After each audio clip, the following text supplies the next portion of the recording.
Good afternoon, I'm Riza Diaz. This is One News Now. Queen Elizabeth II, the longest reigning monarch in Britain's history, has died at the age of 96. Her death brings to a close a reign that spanned 7 decades, from the age of steam to the era of smartphones. Let's take a look back at some of the key moments of the late Queen's life in this video from Bloomberg. Queen Elizabeth II reigned during a period of unprecedented technological, social and political change. When she took the throne, there had been debate over whether her coronation should even be televised. By the time of her death, she'd recorded a comedy sketch for broadcast on Twitter. Oh, really? Please. Boom. As head of state, she presided over the end of Britain's once mighty global empire and watched the United Kingdom's fractious exit from the European Union. My government intends to work towards a new partnership with the European Union based on free trade and friendly cooperation. Elizabeth Alexandra Mary Windsor was born in London on April 21st, 1926. At the age of 10, her father unexpectedly became king after her uncle abdicated, making his eldest daughter the heir apparent. In 1947, she married Prince Philip of Greece, and the following year, their son Charles was born. In 1952, upon the death of her father, Elizabeth became queen at the age of 25. Amid cultural and political upheaval in the second half of the 20th century, the monarchy's image in British society shifted dramatically.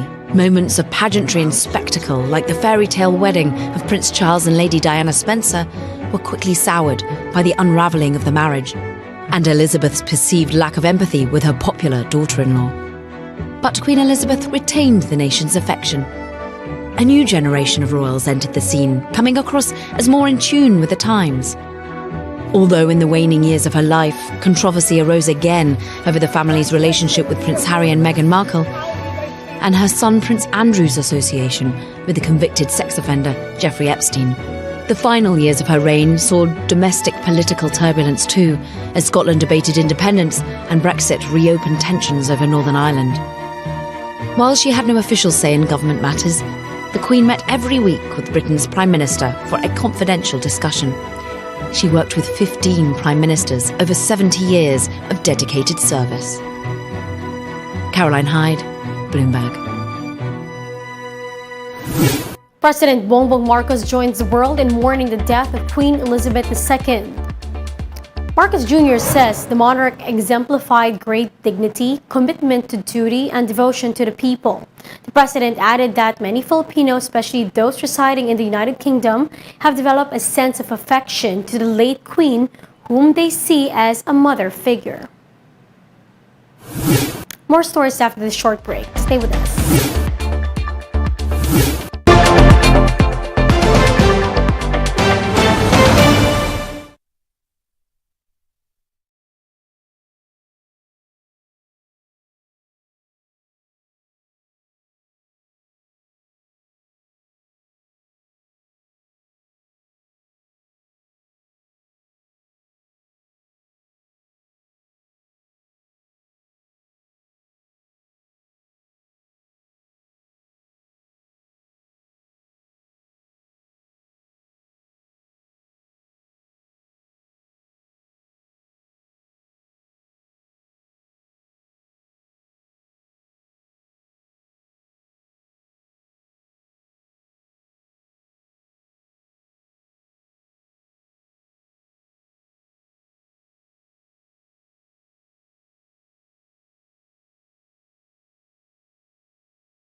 You're still watching One News Now. I'm Riza Diaz. Prices of local garlic and cabbage have gone up despite oversupply in some areas. Shaila Francisco with a story. In just a week, prevailing prices of local garlic went up by 100 pesos per kilo. Data from the Agriculture Department showed that local garlic now costs 350 to 400 pesos from 250 pesos last week. This comes as harvest season wraps up in some areas, while in others, planting season has just begun. The DA says 12 of the 13 markets they are monitoring are selling just imported varieties. The agency added that local garlic supply this year is not enough to meet the demand. We haven't produced enough garlic to meet our demand. No? So, definitely, pag meron tayong problema sa supply, apektado pati yung presyo. So, yun ang ating tinitingnan. However, it's a different story in Batanes where there is a surplus of garlic of about 27 tons.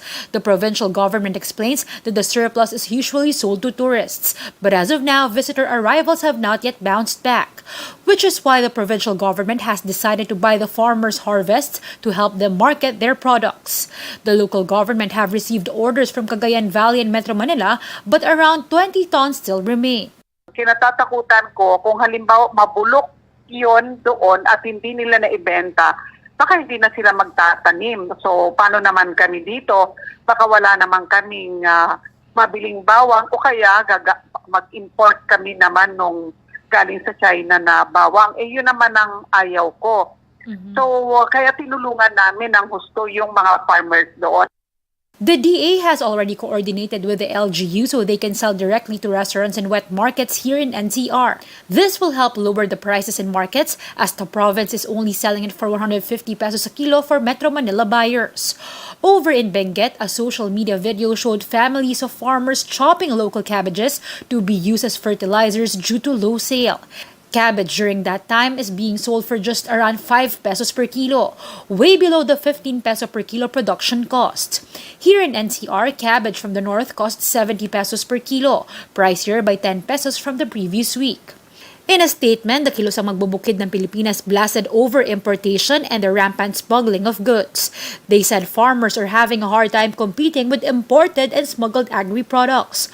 For its part, the DA continues to provide trucks to farming cooperatives to address issues on logistics under the Enhanced Kadiwa grant. They are also talking to municipal and provincial agriculturists to help sell products from areas with oversupply. Shaila Francisco, we are One News.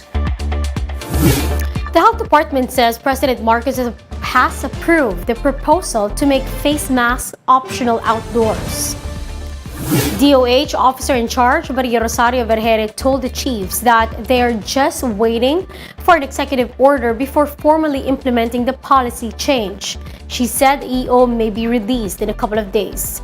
Vergere reminded, though, that optional masking only applies to low-risk individuals and in low-risk settings. It's going to happen soon. So it's within a couple of days maybe, pag lumabas na po yung EO, it's going to happen. This would be in low-risk settings. Ibig sabihin, magtatanggal ka ng mask, voluntary yan, kapag hindi po matao yung pupuntahan yung lugar. Ito rin po ay among low-risk individuals lang. Ibig sabihin, ang mga nakakatanda, ang ating mga kababayan na may mga ibang sakit, underlying conditions, immunocompromised, hindi pa muna po. Meanwhile, the DOH is also studying the lifting of mandatory face mask use in indoor settings. However, Vergere said this will only be possible under one condition. If the booster coverage will increase. The Department of Health was instructed at agreed upon naman na mag-aaral na at titignan kung pwede tayo magkaroon ng parang pilot in selected areas. Now, for more updates, visit News 5, The Philippine Star, and Business World Online. Visit our website, onenews.ph, for more in-depth analysis. You can also catch One News on Signal Play app. Register for a free account now at www.signalplay.com and stream One News live anytime, anywhere. Mask on, wash hands, and stay safe, Philippines. I'm Riza Diaz. We are One News.